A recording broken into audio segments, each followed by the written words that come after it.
আমি মধুমিতা দেবনাথ, সন্তোষপুর কাতলামারি হাই মাদ্রাসার গণিত বিষয়ের সহশিক্ষিকা। আজকে আমি দশম শ্রেণীর গণিত প্রকাশ পাঠ্য বইয়ের ৬ নম্বর অধ্যায় চক্রবৃদ্ধি সুদ ও সমহার বৃদ্ধি বা হ্রাস নিয়ে আলোচনা করব। এর আগে আমরা সরল সুদ নিয়ে আলোচনা করেছি। আজকে আমরা চক্রবৃদ্ধি সুদ নিয়ে আলোচনা করব। তাহলে আমরা এখান থেকে কি বুঝতে পারছি যে সুদ দুই প্রকারের, এক সরল সুদ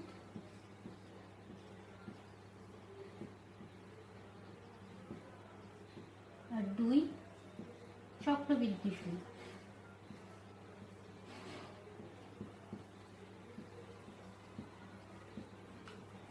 এবার আমরা সরল সুদ কিভাবে নির্ণয় করেছিলাম সেটা আরেকবার সংক্ষেপে আলোচনা করে নিই। একটা উদাহরণের সাহায্যে আলোচনা করছি। দেখো, ধরি আমরা ব্যাংকে 100 টাকা রেখেছি। সরল সুদের হার বার্ষিক 5%, আর আমি 2 বছরের জন্য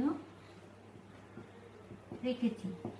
সেক্ষেত্রে আমি কত টাকা পাবো? সেক্ষেত্রে আমি 2 বছর পরে কত টাকা পাবো সেটা আমরা কিভাবে নির্ণয় করবো, বা 2 বছর পরে আমি সুদ বাবদ কত টাকা পাবো সেটা নির্ণয় করছি। আমরা একটা সূত্র শিখেছি সুদ নির্ণয়ের, সাধারণ সূত্র I = PRT/100। এখানে P হলো আসল বা মূলধন, যার মান আমাদের এখানে 100 টাকা। R হলো সুদের হার, যার মান এক্ষেত্রে 5%, এই 5। আর T হলো সময়, এখানে আমাদের সময় 2 বছর, তাহলে 2/100 এত টাকা। তাহলে এখান থেকে কি পাচ্ছি? আমাদের সুদের মান কত বেরোচ্ছে? 10 টাকা। তাহলে আমাদের 2 বছরের সরল সুদ কত হলো? 10 টাকা। এটা শুধুমাত্র সুদ। আর যদি আমি সুদ আসল নির্ণয় করি, 2 বছর পরে আমি ব্যাংক থেকে কত টাকা ফেরত পাবো? 2 বছর পরে ব্যাংক থেকে পাবো কত? আমি জমা রেখেছিলাম 100 টাকা, তার সাথে আমি সুদ হিসেবে পাচ্ছি 10 টাকা। তাহলে আমার মোট হলো 110 টাকা। তাহলে আমরা কি পেলাম? যে আমাদের আসল যদি 100 টাকা হয়, বার্ষিক সুদের হার যদি 5% হয়, আর সময় 2 বছর হয়, তাহলে আমাদের 2 বছরের জন্য সরল সুদ হবে 10 টাকা, আর সুদ আসল হবে 110 টাকা। এবার আমরা দেখব যে এই 100 টাকার 2 বছরের জন্য বার্ষিক 5% সুদের হারে চক্রবৃদ্ধি সুদ কত হবে।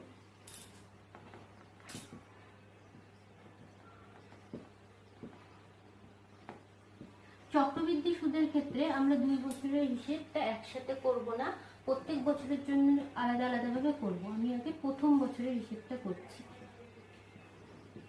দেখো, প্রথম বছরের ক্ষেত্রে আমাদের আসল কত? 100 টাকা, সুদের হার 5%, আর সময় ক্ষেত্রে আমি 1 বছরের হিসেব করছি, তাই 1। এখানেও I = PRT/100, সে আমাদের সরল সুদ নির্ণয়ের সূত্র, সেটাকেই ব্যবহার করছি। তাহলে সুদ কত হচ্ছে? 5 টাকা।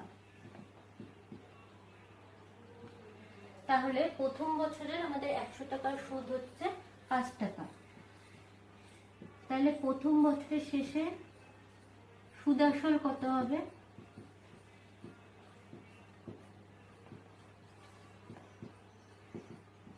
100 যোগ 5, 105 টাকা। এখানে আমাদের সরল সুদ আর চক্রবৃদ্ধি সুদ নির্ণয়ের ক্ষেত্রে আসল পার্থক্য।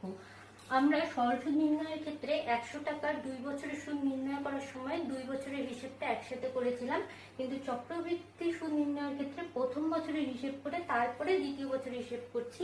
কেন করছি দেখো,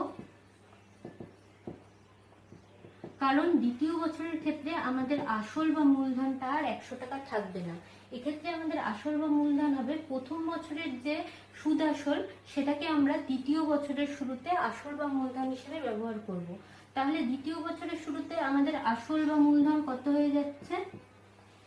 105 টাকা। আর সুদের হার থাকছে সেই 5%। আর এক্ষেত্রে আবার কি, আমি 1 বছরের জন্য হিসেব করছি, তাহলে আমাদের সময় 1 বছর। তাহলে আমি দেখি I ইকুয়ালস টু PRT/100 এর সূত্রের সাহায্যে আমাদের দ্বিতীয় বছরের সুদ কত টাকা হচ্ছে। আসল 105, সুদের হার 5%, তাই 5, এখানে 1 বছরের হিসেব হচ্ছে, তাই 1/100, এত টাকা। দেখো তাহলে আমাদের গুণ করে এখানে কত আসছে, উপরে আসছে 525/100, ক্যালকুলেশন করে আসছে 5.25। তাহলে আমরা কি পেলাম, যে প্রথম বছরের সুদ হচ্ছে 5 টাকা আর দ্বিতীয় বছরের সুদ হচ্ছে 5.25 টাকা। তাহলে আমি মোট সুদ কত টাকা পাচ্ছি, মোট সুদ পাচ্ছি 5 প্লাস 5.25, এত টাকা, 10.25। এটা হচ্ছে আমার চক্রবৃদ্ধি সুদ। তাহলে দেখো 100 টাকার ক্ষেত্রে আমার 2 বছরের জন্য সরল সুদ হয়েছিল 10 টাকা আর চক্রবৃদ্ধি সুদ হলো 10.25 টাকা। তাহলে আমাদের সুদ আসল কত হচ্ছে 2 বছরের শেষে চক্রবৃদ্ধি সুদের ক্ষেত্রে, সুদ আসল হচ্ছে 100 প্লাস 10.25 টাকা, যোগ করে পাচ্ছি 110.25 টাকা। এক্ষেত্রে লক্ষ্য করো যে সরল সুদের ক্ষেত্রে আমাদের সুদ আসল হয়েছিল 110 টাকা আর চক্রবৃদ্ধি সুদের ক্ষেত্রে সুদ আসল হলো 110.25 টাকা। অর্থাৎ চক্রবৃদ্ধি সুদের ক্ষেত্রে আমাদের সুদের পরিমাণটা সবসময় বেশি, এটা মনে রাখবে। সরল সুদ আর চক্রবৃদ্ধি সুদ নির্ণয়ের ক্ষেত্রে আরো একটা পার্থক্য আছে। দেখবে আমরা যখন সরল সুদ নির্ণয় করেছি সেক্ষেত্রে আমাদের বার্ষিক কতটা উল্লেখ করা থাকে, আর চক্রবৃদ্ধি সুদের ক্ষেত্রেও বার্ষিক থাকবে, কিন্তু চক্রবৃদ্ধি সুদের ক্ষেত্রে পার্থক্য হলো যে চক্রবৃদ্ধি সুদ সবসময় 1 বছরের শেষে পাবো, সেটা নাও হতে পারে। এক্ষেত্রে 3 মাস বা 6 মাস অন্তরও চক্রবৃদ্ধি সুদ দেওয়া হয়। তাহলে যদি 3 মাস অন্তর চক্রবৃদ্ধি সুদ দেওয়া হয় তাহলে সেক্ষেত্রে আমাদের সুদ কয়বার পাচ্ছি বছরে, আমাদের 1 বছর মানে 12 মাস, তাহলে 3 মাস অন্তর যদি সুদ দেওয়া হয় তাহলে আমরা বছরে 4 বার সুদ পাচ্ছি, তাহলে সেটা বলা হবে সুদের পর্ব 4। আর যদি 6 মাস অন্তর দেওয়া হয় তাহলে আমরা বছরে 2 বার সুদ পাচ্ছি, তাহলে সেক্ষেত্রে সুদের পর্ব হলো 2। এবার আমরা আরো একটা উদাহরণ আলোচনা করব, যে P টাকার বার্ষিক R% সুদের হারে N বছরের সমূল চক্রবৃদ্ধি কত হবে।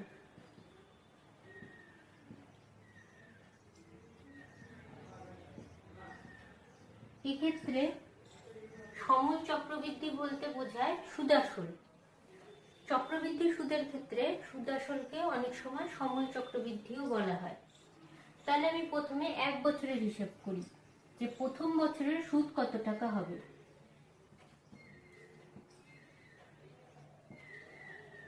প্রথম বছরের সুদ I ইকুয়ালস টু PRT/100, সেই সূত্র প্রয়োগ করেই আমরা করব। তাহলে আসল P, সুদের হার R, এখানে প্রথম 1 বছরের সুদ করছি, তাহলে 1/100, এত টাকা। তাহলে আসছে PR/100, এত টাকা। এটা হলো প্রথম বছরের সুদ। তাহলে প্রথম বছরের সুদ আসল কত হবে সেটা নির্ণয় করছি।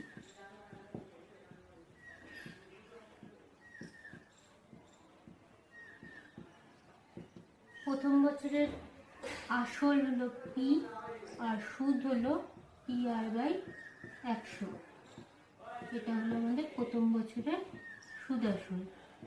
এখানে দেখো P কমন যাচ্ছে, তাহলে ব্র্যাকেটে পড়ে থাকছে 1 প্লাস R/100। তাহলে এটা হলো প্রথম বছরের সুদ আসল। এটা হবে আমাদের দ্বিতীয় বছরের ক্ষেত্রে আসল বা মূলধন। তাহলে আমি দেখি দ্বিতীয় বছরের সুদ কত হচ্ছে।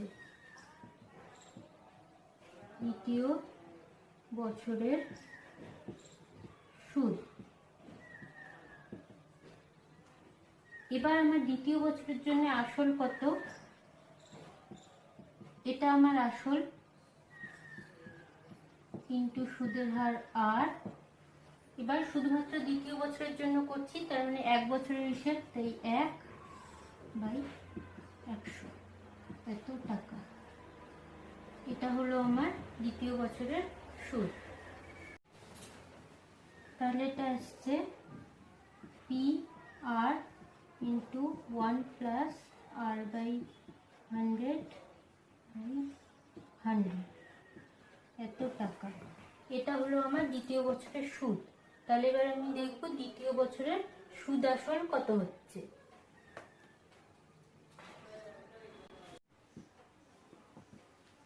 দ্বিতীয় বছরের সুদ আসল কত হবে?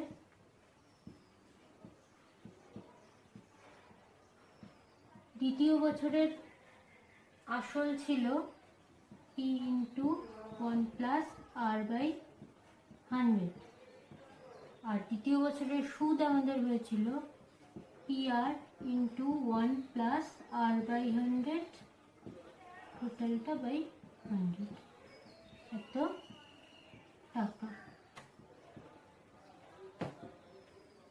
দেখো এখান থেকে যদি আমরা P into 1 plus R by 100 এটাকে যদি কমন নিয়ে নিই, তাহলে প্রথম পদ থেকে পড়ে থাকছে 1 প্লাস দ্বিতীয় পদ থেকে পড়ে থাকছে আর বাই 100 এত টাকা। দেখো এখানে 1 প্লাস আর বাই 100 এই পদটা দুইবার আছে, তাহলে আমি এটাকে লিখছি 1 প্লাস আর বাই 100 তার হোল স্কোয়ার এত টাকা। তাহলে এটা হলো আমাদের দ্বিতীয় বছরের সুদ আসল বা সমূল চক্রবৃদ্ধি। এবার এটা হবে আমাদের তৃতীয় বছরের আসল বা মূলধন। তাহলে তৃতীয় বছরের এটা যদি আসল হয়, তাহলে তৃতীয় বছরের আমি সুদ কত পাবো দেখি। সুদ I equals to P R T by 100 সূত্রের সাহায্যে আবার করব। আসল কত? P into 1 plus R by 100 তার হোল স্কোয়ার ইন্টু সুদের হার আর, আবার 1 বছরের জন্য করছি, তাই 1/100 এত টাকা। কত আসছে? P R into 1 plus R by 100 whole square by 100। এটা হলো আমাদের তৃতীয় বছরের সুদ। এবার আমরা নির্ণয় করব তৃতীয় বছরের শেষে সুদ আসল। দেখো তাহলে আমাদের তৃতীয় বছরের সুদ আসল কত হচ্ছে। তৃতীয় বছরের শুরুতে আমাদের আসল ছিল এটা P into 1 plus R by 100 তার হোল স্কোয়ার, আর আমরা নির্ণয় করলাম তৃতীয় বছরের সুদ হবে এটা। তাহলে দুটো যোগ করে পাচ্ছি তৃতীয় বছরের সুদ আসল বা সমূল চক্রবৃদ্ধি। এবার কত হচ্ছে দেখো, এখান থেকে P into 1 plus R by 100 তার হোল স্কোয়ার, এটা কমন যাচ্ছে, তাহলে প্রথম পদ থেকে পড়ে থাকছে 1 প্লাস দ্বিতীয় পদ থেকে পড়ে থাকছে আর বাই 100। এখানে দেখো এটা গুণ করছি সূচকের নিয়ম অনুসারে, কি যে এটার পাওয়ার কত আছে 2 আর এটার পাওয়ার কত আছে 1, তাহলে সূচকের নিয়ম অনুসারে পাওয়ারটা যোগ হয়ে কি হবে 1 প্লাস আর বাই 100 এর পাওয়ার হবে 3। তাহলে আসলে P into 1 plus R by 100 তার হোল কিউব। এটা হলো আমাদের তৃতীয় বছরের সুদ আসল বা সমূল চক্রবৃদ্ধি। তাহলে যখন আমরা চতুর্থ বছরের হিসেব করব, এটা আমাদের কি হয়ে যাবে চতুর্থ বছরের ক্ষেত্রে, এটা চতুর্থ বছরের আসল বা মূলধন। চতুর্থ বছরের সমূল চক্রবৃদ্ধি বা সুদ আসল নির্ণয়ের আগে আমরা এতক্ষণ যে হিসেবটা করলাম সেটা আমি সংক্ষেপে লিখছি, একটু দেখো। আমাদের প্রথম বছরের সুদ আসল বা সমূল চক্রবৃদ্ধি কত হয়েছিল? P into 1 plus R by 100, এটা হয়েছিল আমাদের প্রথম বছরের সমূল চক্রবৃদ্ধি। দ্বিতীয় বছরের সমূল চক্রবৃদ্ধি কত হয়েছিল? P into 1 plus R by 100 তার হোল স্কোয়ার। আবার তৃতীয় বছরের সমূল চক্রবৃদ্ধি কত হয়েছে? P into 1 plus R by 100 তার হোল কিউব। এখান থেকে লক্ষ্য করলে তোমরা খুব সহজেই বুঝতে পারবে যে চতুর্থ বছরের ক্ষেত্রে আমরা যদি পুরো ক্যালকুলেশনটা না করি, তাহলে আমরা মুখে মুখে বলে দিতে পারবো যে আমাদের চতুর্থ বছরের সময় চক্রবৃদ্ধি কত হবে। কত, দেখো এখানে প্রথম বছরের ক্ষেত্রে সময় চক্রবৃদ্ধি যখন আমরা নির্ণয় করেছি, টিটা সবার ক্ষেত্রে ফিক্সড আছে, 1 প্লাস r/100 এর পাওয়ারটা চেঞ্জ হচ্ছে। প্রথম বছরের যখন আমরা নির্ণয় করেছি সময় চক্রবৃদ্ধি, তখন 1 প্লাস r/100 পাওয়ার এখানে কিছু নেই, মানে 1 আছে। দ্বিতীয় বছরের সময় চক্রবৃদ্ধি নির্ণয় করেছি, তখন 1 প্লাস r/100 এর পাওয়ার আছে 2। তৃতীয় বছরে যখন সময় চক্রবৃদ্ধি নির্ণয় করছি, তখন 1 প্লাস r/100 এর পাওয়ার আছে 3। তাহলে স্বাভাবিকভাবেই আমি যখন চতুর্থ বছরের সময় চক্রবৃদ্ধি নির্ণয় করবো, এখানে পি থাকবে যেমন সবার বেলা আছে। তাহলে চতুর্থ বছরের ক্ষেত্রে কত হবে, 1 plus r/100 whole to the power 4। তাহলে এখান থেকে আমরা সময় চক্রবৃদ্ধি নির্ণয়ের একটা খুব সাধারণ সূত্র পেয়ে যাচ্ছি। কি, তাহলে আমি বলতে পারি যে n বছরের সময় চক্রবৃদ্ধি কত হবে, p into 1 plus r/100 whole to the power n। এটাই আমাদের সময় চক্রবৃদ্ধি নির্ণয়ের সাধারণ সূত্র, যেখানে p আমাদের আসল, আর বার্ষিক চক্রবৃদ্ধি সুদের হার, আর n হলো আমাদের সময়। এবার দেখো আমরা এই সূত্রের সাহায্যে একটা উদাহরণ করে দেখি যে আমরা এই সূত্রটিকে কিভাবে প্রয়োগ করব। দেখো এর আগে আমরা একটা উদাহরণ আলোচনা করেছিলাম যে 100 টাকার বার্ষিক 5% সুদের হারে 2 বছরের চক্রবৃদ্ধি সুদ কত হবে। এবার সেটা আমরা এই সূত্র প্রয়োগ করে দেখব যে আমরা কিভাবে করতে পারছি। আমি একই উদাহরণ ব্যবহার করছি যাতে তোমাদের বুঝতে সুবিধা হয়। 2 বছরের হিসাব করছি, তাহলে 2 বছরের সমূল চক্রবৃদ্ধি কত হবে, আমরা কি জানি, p into 1 plus r/100 whole to the power n, যেখানে p হলো আসল বা মূলধন। এক্ষেত্রে আমাদের আসল বা মূলধন কত, 100 ইন্টু 1 প্লাস r, মানে সুদের হার কত 5%, তাহলে 5/100 whole to the power n। n মানে সময়, এখানে আমাদের সময় হলো 2 বছর, তাই 2 এত টাকা। তো এটাকে আমি ক্যালকুলেশন করব, 1 প্লাস 5 দিয়ে 100কে ভাগ করলে হচ্ছে 20 হোল স্কয়ার, এটা হচ্ছে 100 ইন্টু প্লাস 20 যোগ 1 তার হোল স্কয়ার, 100 ইন্টু 21/20 তার হোল স্কয়ার, এত টাকা। তাহলে হচ্ছে 100 ইন্টু 441/400 টাকা। 100 দিয়ে 400কে ভাগ করলে 4, 4 × 4, 4, 0, 4 2 8, 110.25 টাকা। এটা হচ্ছে আমাদের 2 বছরের সমূল চক্রবৃদ্ধি। এবার সমূল চক্রবৃদ্ধি বলতে কি বোঝায়, সুদ আসল। তাহলে এবার আমরা চক্রবৃদ্ধি সুদ নির্ণয় করব। কিভাবে আমরা সুদ নির্ণয় করি, সুদ আসল থেকে আসল বিয়োগ করলে আমরা সুদ পেয়ে যাব। তাহলে আমার সুতরাং 2 বছরের চক্রবৃদ্ধি সুদ কত হচ্ছে, 110.25 মাইনাস 100 এত টাকা, সমান 10.25 টাকা। আশা করি তোমাদের মনে আছে যে আমাদের যেটা আমরা আলাদা আলাদা বছরে হিসাব করে সুদ নির্ণয় করেছিলাম, সেক্ষেত্রে আমাদের 2 বছরের মোট চক্রবৃদ্ধি সুদ বেরিয়েছিল 10.25 টাকা। তাহলে এখানে তোমরা বুঝতেই পারছো যে সূত্র প্রয়োগ করে আমরা কত সহজে সমূল চক্রবৃদ্ধি নির্ণয় করতে পারছি। তাহলে আজকে তোমরা চক্রবৃদ্ধি সুদ সম্পর্কে জানলে এবং চক্রবৃদ্ধি সুদ নির্ণয়ের কিছু সূত্র সম্পর্কে আমরা জানলাম। আজকে এখানেই শেষ করছি। আশা করি তোমরা সকলে ভালোভাবে বুঝতে পেরেছো। যদি তোমাদের বুঝতে কোনো রকম সমস্যা হয় তোমরা অবশ্যই আমাকে কমেন্ট বক্সে কমেন্ট করে জানাবে। আমি নেক্সট ভিডিওতে তোমাদের সমস্যাগুলো সমাধান করে দেব। আর নেক্সট দিন আমরা নতুন কিছু অঙ্ক নিয়ে আলোচনা করব।